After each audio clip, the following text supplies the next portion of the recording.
said I could do this in 5 minutes, so I'll try to keep it under that time. So I guess I'll start with my background, which is not obviously in the fellowship and isn't even in nominal Christianity really at all either. My parents sent my brothers and I to Sunday school growing up for a short period of time, but it wasn't serious and it was more of like a social, everybody in town does this kind of thing. And I don't remember much from it at all. And then moving forward, my mom is very into like alternative spirituality type things, and that's what I grew up in.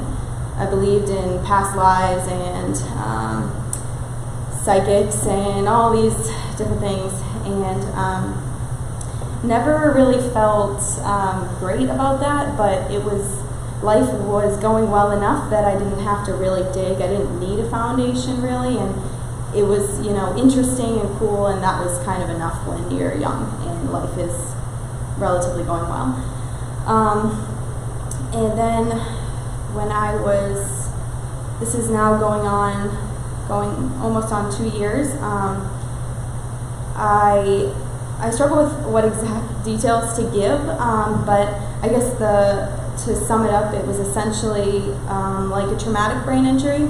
I guess the cause isn't really that relevant, it doesn't matter, but essentially I was recovering from something, and it took, I'm still recovering, but it was like brain fog, really, really bad brain fog, which I still have, but was a lot worse.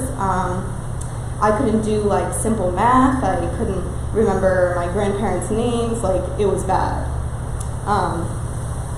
And at that point, I started digging into, everything that I had, all that spirituality, and it wasn't cutting it, so to speak.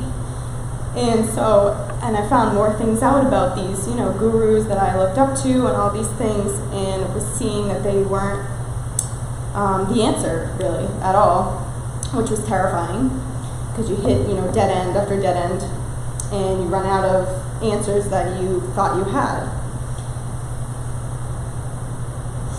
Sorry. And I just remember praying to find the truth, whatever it was, and that was the word that I used at the time, was the truth, which I don't even know where that kind of came from, to be honest. And I remember seeing a scripture at some point, I don't know how, that I'm the way and the truth and the life, and that hit me the way that only God can. It was more than the words. I knew that it was true. And from then on, I looked into Christianity on my own, because I said my parents and everyone that I know really isn't. If they are, they're Catholic, and I knew I couldn't go down that road intuitively. I just knew that wasn't right. And so I found the closest thing to a spirit-filled church. Not everyone is, but many are. And I do believe I was led there as like a first start for me. And going through that process, I could barely go to church. I went a couple of times, but I had a lot of time alone. That's my whole life for, 9 months when it was at its worst, was just me and my phone, literally. So I found the podcast, which I think most of you have heard by now, and because I was looking for people that still believed that miracles happened, because I needed one. And I reached out to Ben Campbell, and he connected me to Steve in the Georgia Fellowship, and it kind of just spiraled from there. I'm running out of time, but I'll give the key points. Is that Steve and Ange came out to visit me in Massachusetts, and I got baptized in a hotel pool with people around. So I already told this joke at the Georgia Fellowship, but I say that I should get more credit for that baptism, because that took so much bravery on my part. I tried to back out, but Steve wouldn't let me. And so got baptized, and then it was, I'm not sure exactly how much later after that point, that I was spirit-filled on the phone with Nikki from the Georgia Fellowship. We prayed, and it didn't happen.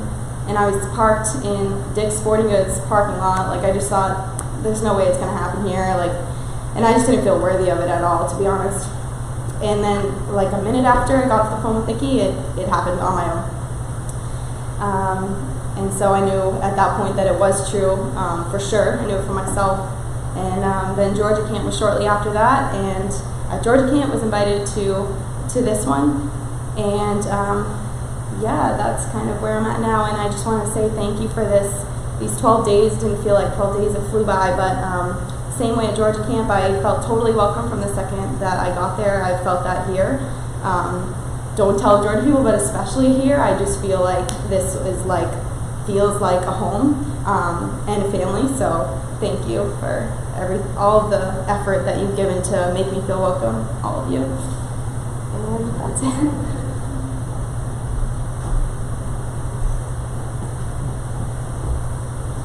Thank you, Cait.